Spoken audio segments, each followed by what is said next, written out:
এইভাবেই আমার ভিডিও চলতে থাকবে। এই যে চলে আসছে ইজি রাইড, এই যে ইজি রাইড এই বাসে করে চলে আসলো। গুড মর্নিং, কেমন হলো যাত্রা বাসের? ভালো ভালো। তাহলে আমরা এখন চলে যাই পাহাড়ের দিকে। ওকে।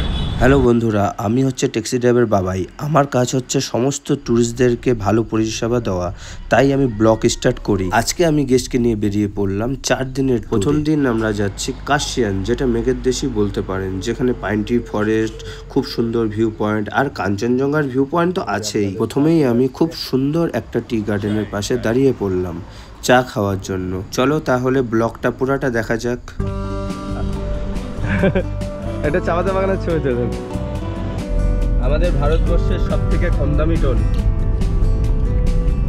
গোর্খা টোল, মাত্র কমার্শিয়াল নাম্বার 10 রুপিস, প্রাইভেট 30। এই ঝর্ণার জল কেমন লাগছে জায়গাটা? দারুণ, খুব সুন্দর জায়গা, না বৃষ্টি না রোদ, ঠান্ডা একটা কি বলে ঠান্ডার একটা পরিবেশ আছে আর কি। দ্বিতীয় স্পট যেটা আছে সেটা হচ্ছে রোহিণী পার্ক, আর রোহিণী টেম্পেলে তো আমি নিয়েই আসবো। এটা হচ্ছে রোহিণী ওয়াটারফলস, হালকা বৃষ্টির মধ্যে দারুণ অমায়িক। সাউন্ডটা এত ভালো লাগছে, সাউন্ডটা ভালো লাগছে। এখান থেকে পুরো ভিউটা দেখা যায়, কিন্তু এখন নেই, ভিউটা এখন নেই, তাহলে আরো ভালো লাগতো এখানে বসতে।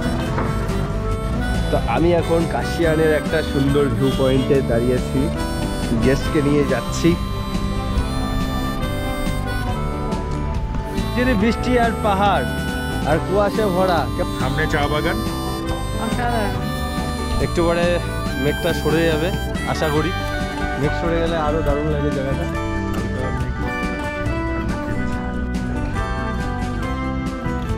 এখন হচ্ছে রেনি সিজন, যার জন্য খুব বৃষ্টি পড়ছে, কিন্তু ওয়েদার যখন ক্লিয়ার হয়ে যায় খুবই ভালো লাগে দেখতে।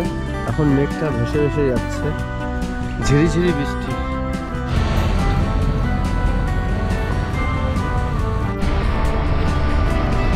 আমরা পৌঁছে গেলাম কাশিয়ান রেলওয়ে স্টেশনে।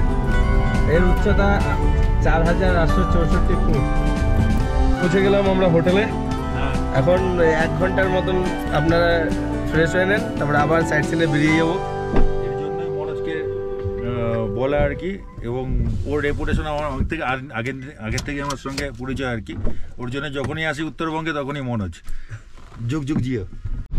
বৃষ্টির মধ্যে বেরিয়ে গেলাম কাশিয়ানের সাইট সিন করতে। এই হচ্ছে হনুমানের স্ট্যাচু,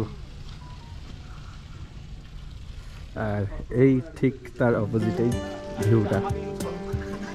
এখন হচ্ছে আমরা এখন মেঘের ভিতরে আছি, তো তাই মেঘটা কেটে গেলে বোঝা যেত, একটু পরিষ্কার হতো, হ্যাঁ। সুন্দর দেখতে লাগতো। আর এটা টি গার্ডেন টোটাল, আর এই সাইডেও একটু যাওয়া যায় জানেন। হ্যাঁ হ্যাঁ,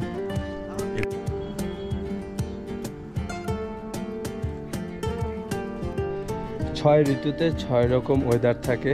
তো এখন বৃষ্টির সময়, তো ভালোই ফগি ওয়েদার থাকবে, কিন্তু বিশ্বাস করো যে এখান থেকে ভিউটা অসাধারণ। আপনারা যদি এই ভিউটা আর কি উপভোগ করতে চান, তাহলে নভেম্বর টু জানুয়ারি, ফেব্রুয়ারি, মার্চ, এপ্রিল এই সময়টা আসতে পারেন, না তো এই ফগি ওয়েদার থাকবে।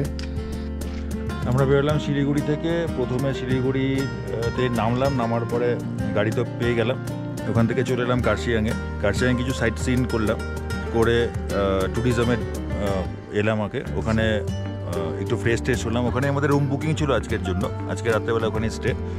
তো 1 ঘন্টা আমরা ওখানে স্পেন্ড করলাম একটু ফ্রেশ ট্রেশ হওয়ার জন্য। দেন বেরিয়ে পড়লাম আবার আমরা নেক্সট সাইট সিন করার জন্য। তো অসাধারণ পরিবেশ, অসাধারণ ওয়েদার, ক্লাউডি দেখতে পাচ্ছ তোমরা সবাই। আর সবচেয়ে বেস্ট লেগেছে সেটা হলো ওয়েদারটা খুব সুন্দর, যেমন ঠান্ডা তেমন পরিবেশ। আর ঠিক এই সিচুয়েশনটাকে আমরা যেটাকে মানে আসবো ভাবছিলাম। তো প্রথমে কনসাল্ট করেছিলাম মনোজের সঙ্গে, যে ভিডিও করছে আমাদের। তো ওর সঙ্গে অনেকদিন কনসাল্ট করার পরে তারপরে বললো যে না আমি ঘোরাবো, ওয়েদার একদম পরিষ্কার। একটু হেজিটেট হচ্ছিল, বাট যখন এলাম আমরা দুজনেই সত্যি খুব মুগ্ধ, এবং এই মানে পরিবেশটা এবং যা ওয়েদার, ক্লাউডি ওয়েদার, মাঝে মাঝে ফগি আসছে, মাঝে মাঝে বৃষ্টি হচ্ছে, হালকা ঝিরিঝিরি বৃষ্টি, তার মধ্যে ওয়াক করা, তো সব মিলিয়ে নো ডাউট একদম খুব সুন্দর আর কি।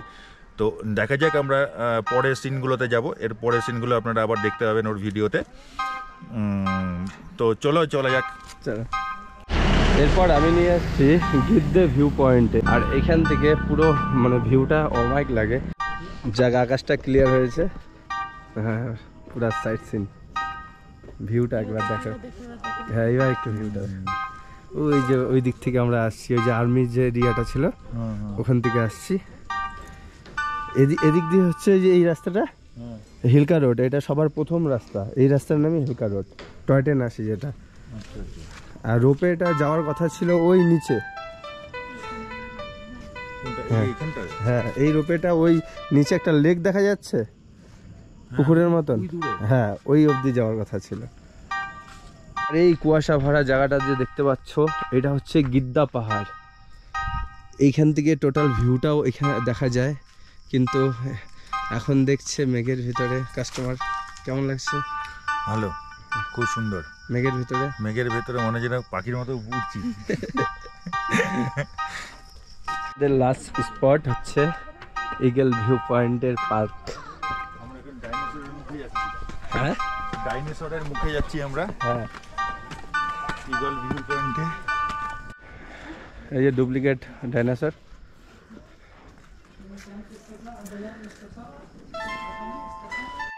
আর বলছি, কাশিয়ান যদি আসেন আপনারা এই জায়গাটা ভিজিট করবেন, খুব সুন্দর জায়গাটা। আর ফগি ওয়েদার যদি না থাকে, এখান থেকেও চারিদিকের ভিউটা খুবই সুন্দর দেখা যায়। আমাদের এটা লাস্ট স্পট আজকের দিনের জন্য। তো কেমন লাগলো টোটাল এই ট্রিপটা? জায়গাটা অসাধারণ লাগলো, স্পেশালি এই জায়গাটা অসাধারণ লাগলো, সত্যি ইগলের মতো নিজেকে লাগছে। দারুণ দারুণ দারুণ, অসাধারণ। ম্যাম আপনার? আমার তো দারুণ লাগছে, ভিউটা দারুণ অসাধারণ। একটু আগে ছিল না এই ভিউটা। বারবার সবাইকে বলবো যে মজের সঙ্গে এই স্পেশাল কতগুলো ট্রিপ আছে, যেগুলো আগে কোনোদিন দেখিনি, সেইগুলোকে এনজয় করতে গেলে মজের সঙ্গে কন্ট্যাক্ট করতেই হবে, কিছু করার নেই, এর কোনো সাবস্টিটিউট নেই।